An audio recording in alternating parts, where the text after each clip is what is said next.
los olmecas, los mayas, los incas, los aztecas, los mixtecas. La participación de africanos en esta parte del mundo. Los africanos ya estaban en América muchísimo antes que llegara la cultura olmeca.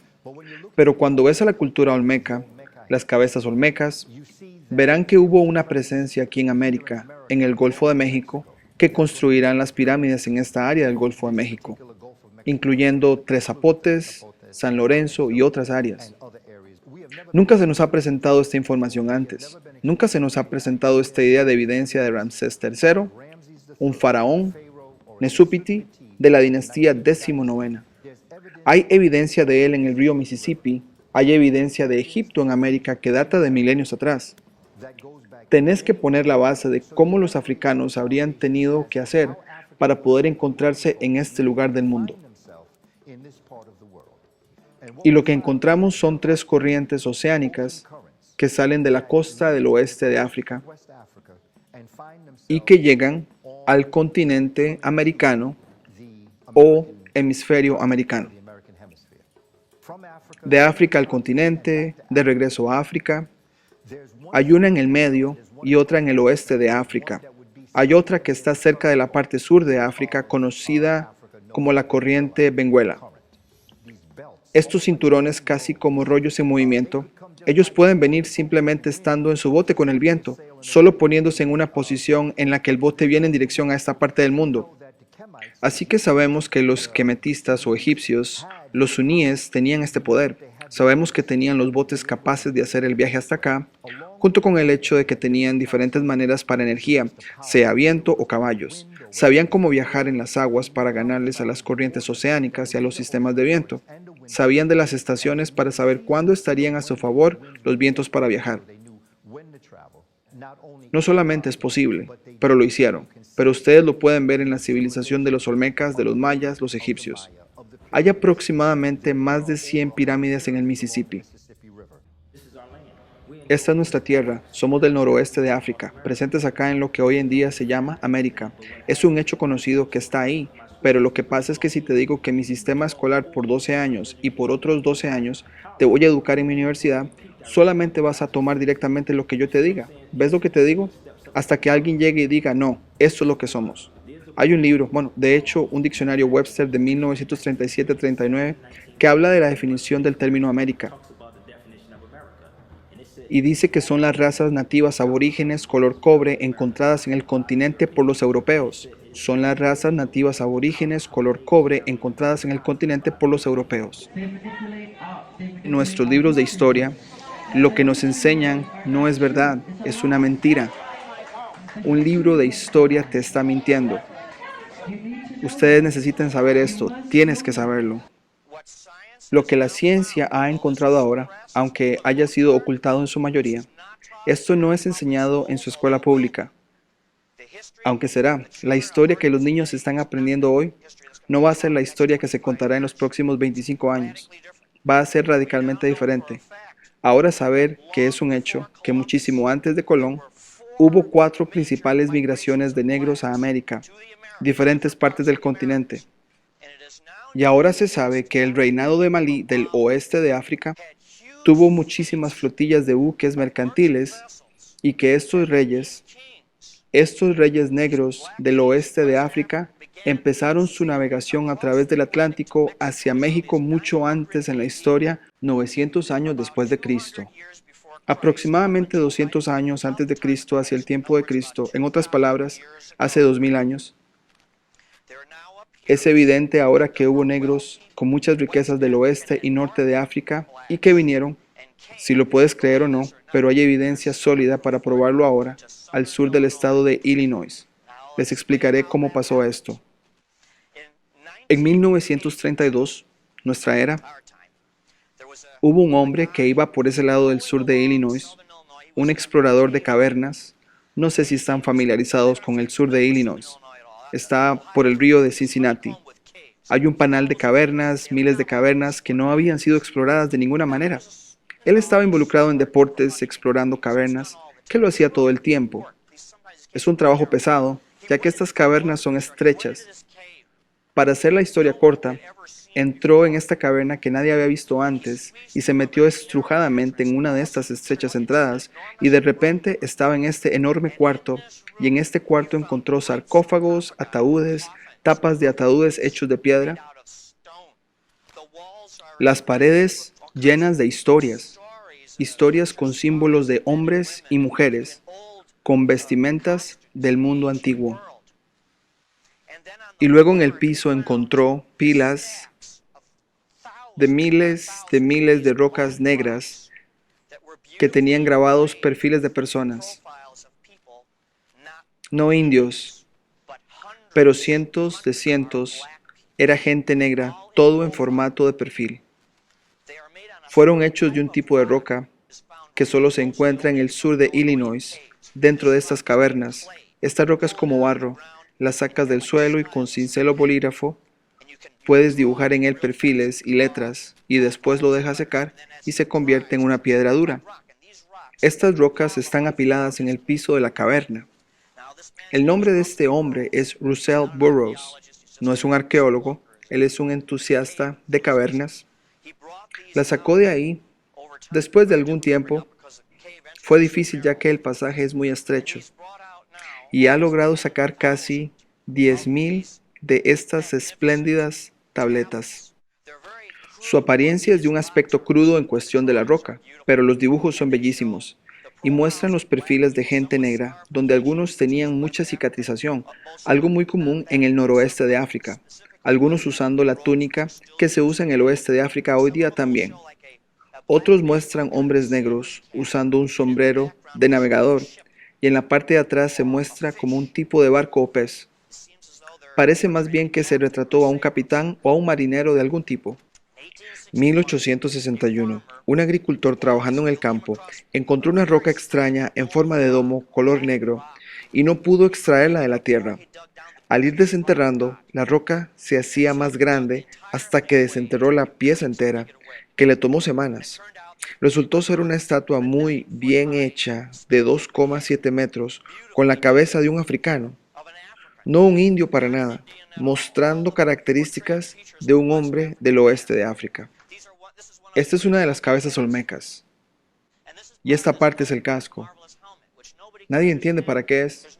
No hay un paralelo de este casco en ninguna parte del mundo a excepción del oeste de África. Arqueólogos suramericanos están encontrando restos humanos inusuales.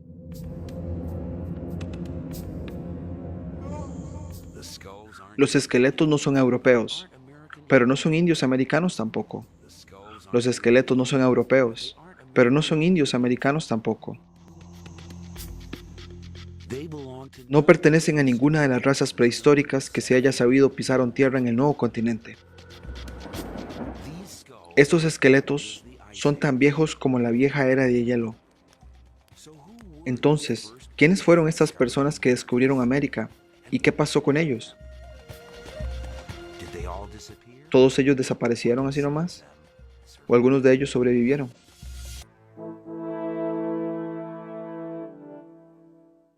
Arqueólogos ahí han desenterrado restos humanos.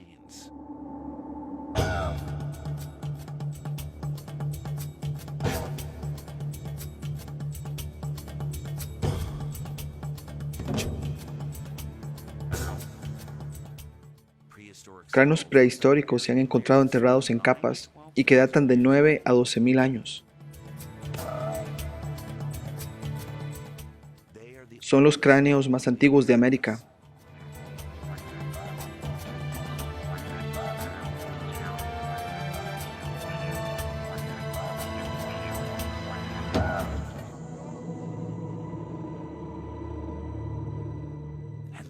Y este es el más antiguo de todos. El cráneo de una mujer joven, con el sobrenombre Lutia por los científicos. ¿Podrá decirnos ella quiénes fueron los primeros americanos?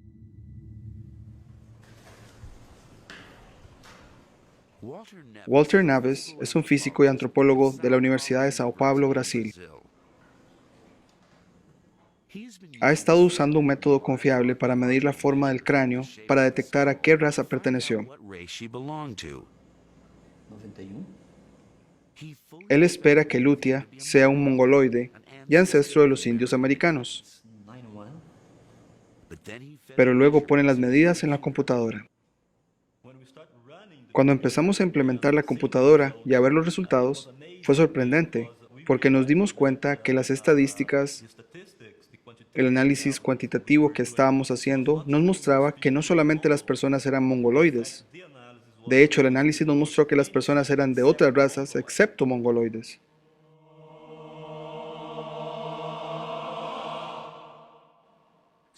Entonces, ¿quién fue Lutia y de dónde vino?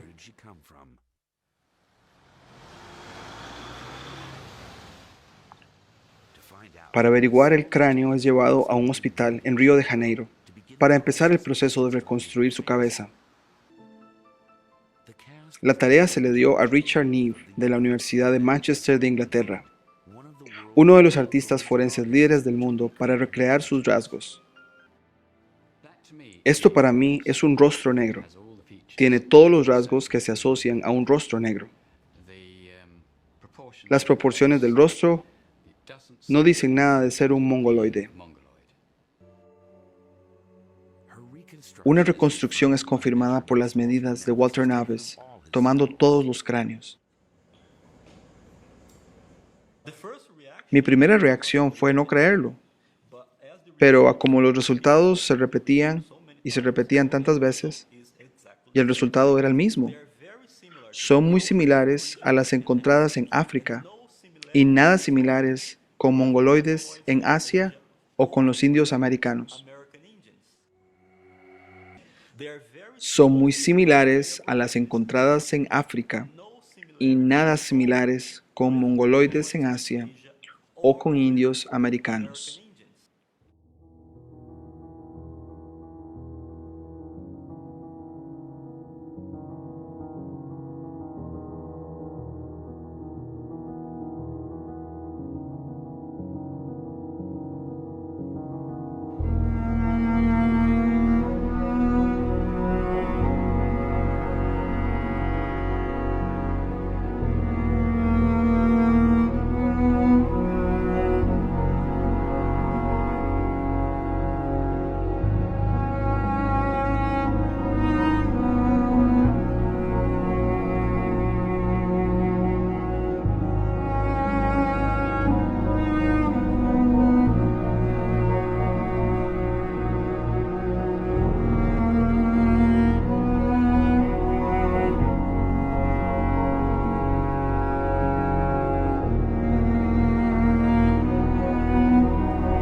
¿Cómo haces la conexión entre la gente quemética, los moros y los hebreos?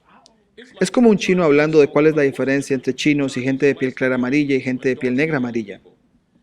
El hecho es que no hay tal cosa de gente de piel clara amarilla ni gente de piel negra amarilla para los chinos o manchúes. ¿Qué tal eso?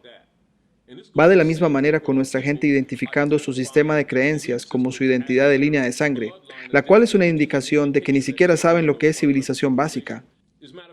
De hecho, incluso en nuestra cultura, el tetragramatón, de hecho, trata con las 4 puertas y los 4 elementos, y aún así, el tetragramatón es presentado a la gente que no lo entiende como la palabra impronunciable de 4 letras. ¿Sabes por qué es WH? Y luego los que no entienden la ciencia solo dicen Yahweh. ¿Sabes? Y aquellos que no lo entienden afirman Jehová. Y aún así esa misma gente le da la vuelta y condena la cosmología, que es el fundamento de todas las religiones del planeta. Lo que encuentras es gente sentada debatiendo sus creencias con nada que tenga que ver con la ciencia de la vida. Así que las masas de hoy tienen lo que llamamos sistemas de creencias de club. Y si ponen realmente atención, mucha de nuestra gente desafortunadamente no solo los condena, sino los clasifica. Y nos miran siendo sus periodistas de muchas maneras. Y con las diferentes personas que tratas en todo este país o de personas de otras naciones que viajan por aquí, encontrarás que uno de los mayores aspectos dañinos de nuestra cultura caída en Norteamérica, con personas de gente asiática nacidos en Asia y África, es que ellos han caído en la psicología timadora del divisionismo europeo, identificándose a sí mismos por su sistema de creencia y no por su sangre.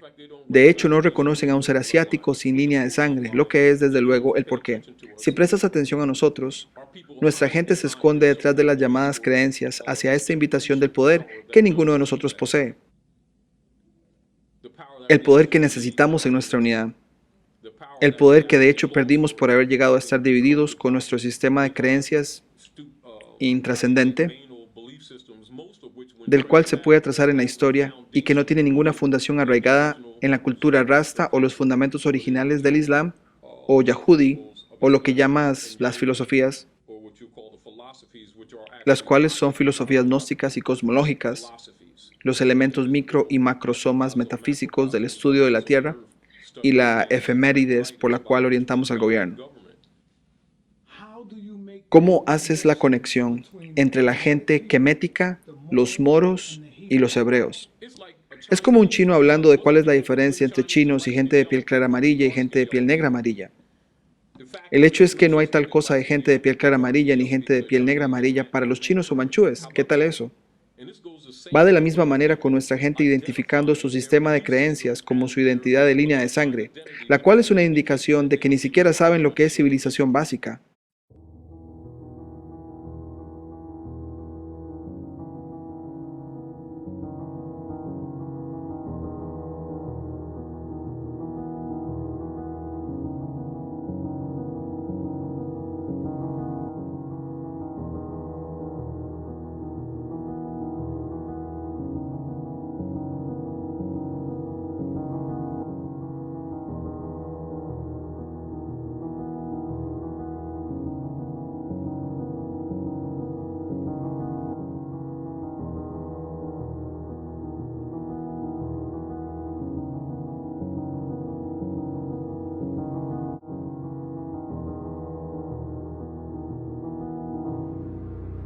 We are the fucking Indians.